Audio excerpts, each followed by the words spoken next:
You're listening to a podcast for the deep thinker, seeker of growth and spiritual transformation, where intellect meets intuition.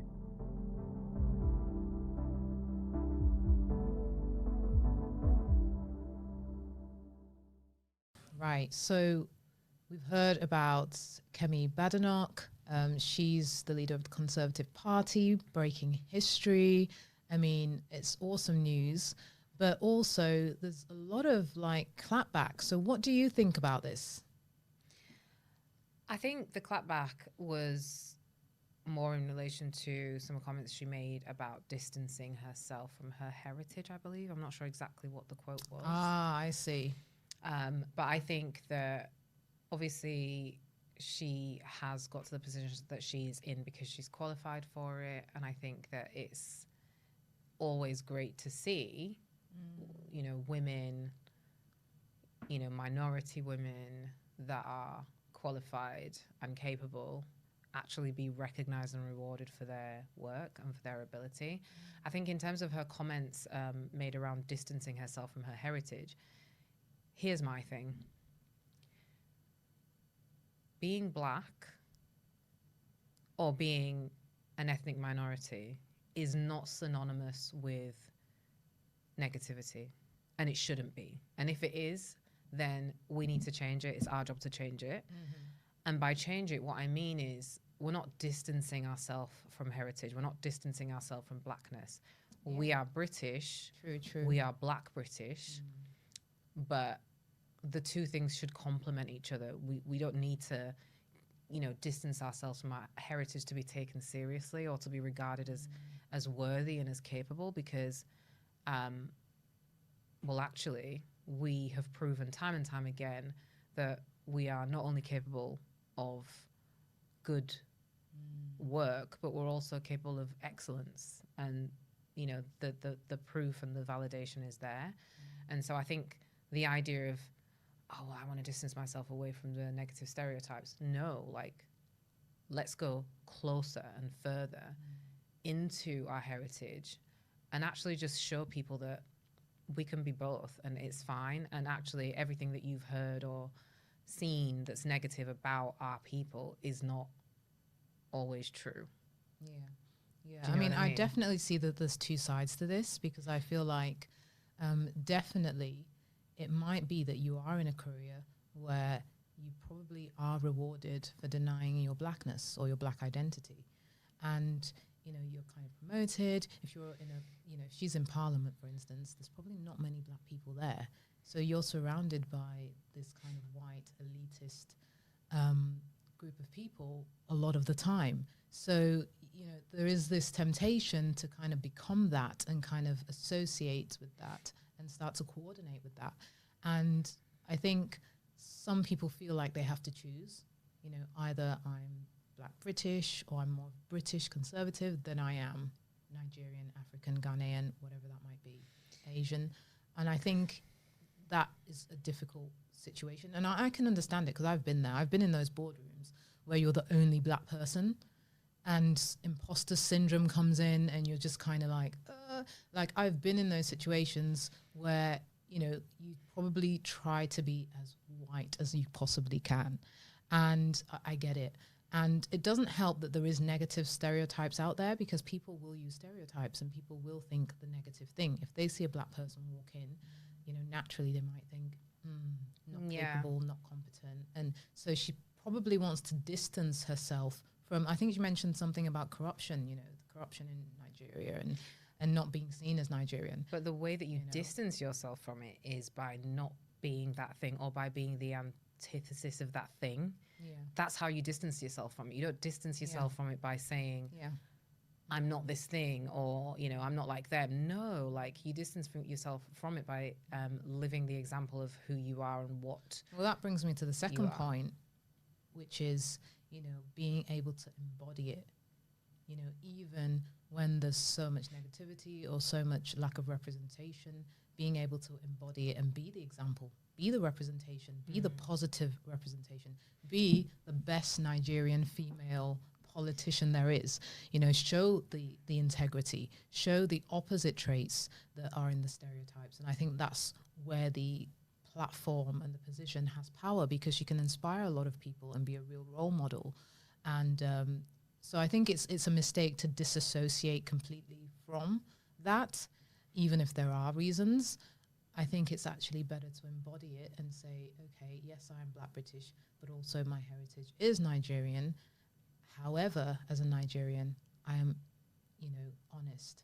I'm hardworking. I have integrity. So she's got to show a different type of Nigerian so that those stereotypes actually start to change. Yeah, and I think that's so important, being willing to show up as yourself, but then show people that it's the content of your character and the work that you produce that you should be judged by. And I try and, I work in corporate, and we all talk about having a work persona or whatever that looks like. But where I've found the most success is just by being myself. And it's funny when you speak about distancing from your heritage and your ethnicity, and I can understand not wanting to be defined by that. And for that reason, I hate things that are so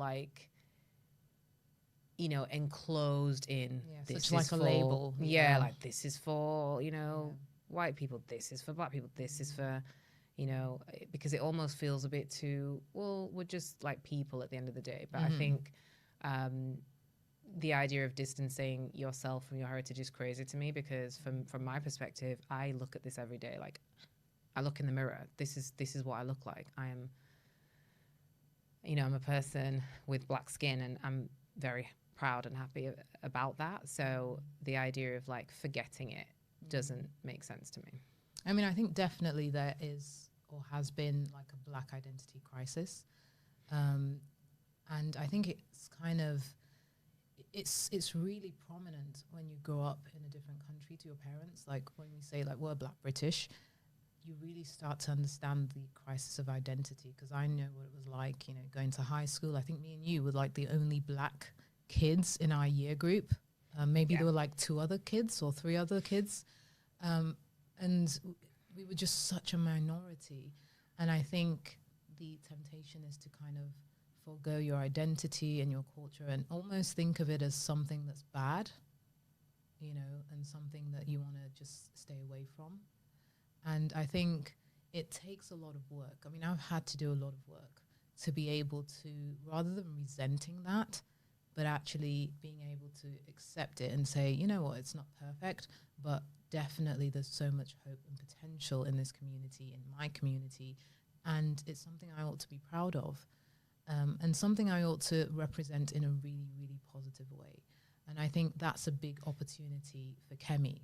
And I think in a similar way, when we think about Meghan Markle and Prince Harry and how she came to the UK, and they were saying, oh, she's the first Black, person to be in the royals kind of thing, to marry into the royal family and all that kind of thing. And again, big opportunity, big platform to really represent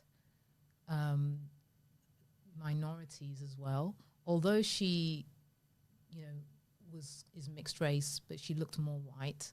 But she did have a Black mother and she did have a white father, and just being mixed race, being able to be a role model for that and kind of help people, going through that, find their identity, find their confidence. But I think that was an opportunity lost, because it turned into another fiasco, and it was all really about, what they wanted to achieve and what they wanted to do and their ambitions. And I think an opportunity was lost there to really, share and discuss identity and really think about what that looks like to be in Britain and to be Black, and how we can support, that group of people.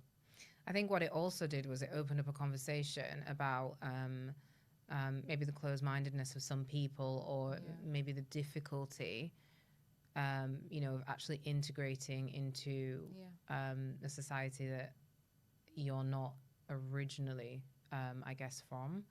And so there were some of those struggles highlighted there. But I think the key word for me is representation. And I think that as a community, what Black people need is representation, positive representation, because we're getting more representation now. You're seeing a lot more black faces, but we need positive representation and not renouncement, which is kind of what that sounds like. Exactly. So it's really about, standing up really for your community. And yes, there might be shortcomings, but why don't you be the example that we can overcome that? So I think she's in a great position, and, well done to her. I mean, it's difficult, to break the barriers she must have had to break to get there in the UK. I think she's done an amazing job. So, yeah, applause to her. Yeah. I saw something the other day about the need to leave your family behind in order to get to that next level and walk through certain doors. And I think in many ways there are certain people who have had to leave the community behind to make certain strides. And I believe that is a process that a lot of people who are going to change the world have to go through. But at the same time, I feel like that should be temporary. You should always have in the back of my mind, how am I going to go back and empower this community? How am I going to go back and, leave doors open for people behind me? I feel like that is something that should, I feel like you've got a responsibility. If you're given the platform and the opportunity, then you almost have a responsibility to give back in some way to the community that shaped you, essentially. Yeah, for sure. And I think there needs to be more giving back, definitely, in the black community. I mean, when I think about all the successful people, I think about Oprah, all these celebrities, and enormous wealth, enormous presence, enormous opportunities to really do good and make change. And I think if we as a community came together more to do those things, that we would see more of our people doing really, really well, reaching their full potential, and would see more of a positive representation of black people. And I think a lot of that negative representation comes from that survival mentality, that survival state, which a lot of the black community are in. They're in this state of survival, trying to survive, trying to make it, trying to, feed their families, trying to sort out their families back home in Africa. They're in a state of survival. And when you're in a state of survival, unfortunately, you're not necessarily your best self because you're trying to survive. You're not reaching your potential. You're not, the most charismatic person. You don't have time for that. You're too busy trying to survive, trying to make it. And I think a lot of the black community are extremely hardworking, and they're surviving, and they're just trying to make it, and they're trying to work in systems that are not built for them. So it is really difficult. They're fighting battles that, many people aren't fighting. Like, it's not an even playground at all. It's not even. So the inequality gap is huge. So when we see the stereotypes and the struggles of black people, I think there needs to be compassion and empathy rather than disassociating or saying that actually I'm not part of that, because they're trying to survive and there aren't systems in place to really help them be the best that they can be. And what do you think is the best way to deal with feeling conflicted about who you truly are, identity, heritage-wise, and what you're projecting to the world? I think when you're feeling conflicted, you definitely need to do some self-work and find your authenticity. What is authentically me? What do I want? What do I like? What do I appreciate? What do I value? You've got to go back to what is you and then start from there. I feel like the fact that we're talking about this as two black women, we have lived experience of what that means, but I really feel compelled to ask you how you feel based on the research you've done, because you've actually done a lot of research when it comes to black identity, systems and structures that affect the black experience. Can you talk a bit about that? I think it's really not a quick answer or a short answer, but I think I could just summarize with the fact that I went to visit I think it was the African American Museum, the African American History Museum in Washington, D.C. And when I went in there, I saw all the history. I saw all the difficulties faced by this community. I could see the chains, I could see the stories, I could hear the voices, I could get a sense of the pain. But what really stood out for me then was that even after slavery was abolished, there was a huge amount of oppression, segregation, the Ku Klux Klan, witch hunts. They weren't allowed to vote. They weren't really allowed to have good jobs. They weren't allowed to even live. So in a way, they were still slaves. You know, in a way, you could even say it was almost worse, you know, because it's like, okay, you're not slaves anymore, but you can't do this and that. You're a lesser human being. And, you know, to see that and know that that happened in history to your people, it's extremely damaging to self-esteem, to self-worth. And that damage takes a whole lot to be able to heal from, overcome, and stand up in a room full of people from a completely different race, different culture, and be your best. You know, when you realize that is the generational lineage you're coming from, you're carrying that in a way. That's your lineage. You may not have been there. I mean, I certainly wasn't there, thank God. But it's like just knowing that that happened to our ancestors, and just knowing that that happened to our people to a degree, it's very, very devastating. And I think it's something that I think needs to be discussed more, so that we can actually think about the therapeutic aspect and what that means for Black confidence, Black self-esteem, Black identity, you know, Black value, you know, how we value each other, how we value ourselves. Do we want to help each other? How we support each other. I think it manifests in so many different ways in our modern communities. And what stood out to you in the research that you've done? I think definitely what stood out is that, you know, there really isn't a voice for Black people in the elite top echelons of society. So while we're successful, and you can see as, you know, we're getting better and better in terms of, you know, getting heard and speaking up about things and succeeding in things, like we just talked about Kemi, for instance, while we're getting better, there still is a lack of Black opinion in the, I don't know, do I say the power seat, shall we say? You know, when you think about the educational curriculum, the authors, the books, the university curriculum, the researchers, a lot of them are Western, they're white. So where's the Black voice and input in the top layers of society? And the next question I'm going to ask. I'm feeling like I'm being interviewed now. What's going on? I mean, it wasn't intentional, but I thought about like all the research that you've done, and I thought, no, like there's a lot to unpack here, because, you know, we're speaking from, you know, I'm speaking from lived experience, but you've actually like gone out of your way to study this, research it, write a paper on it. And so I feel like it's important for me to ask, like, how do you, as an academic, a researcher, a contributor to knowledge, because that's what you do, how are you planning to change that? I don't know if I'm planning to change it, but like we said, being the representation, being the positive representation of change, that's all we can do. We can just try to be a voice. That's why we're here speaking. We're trying to be a voice for the Black community. We're trying to be a positive example.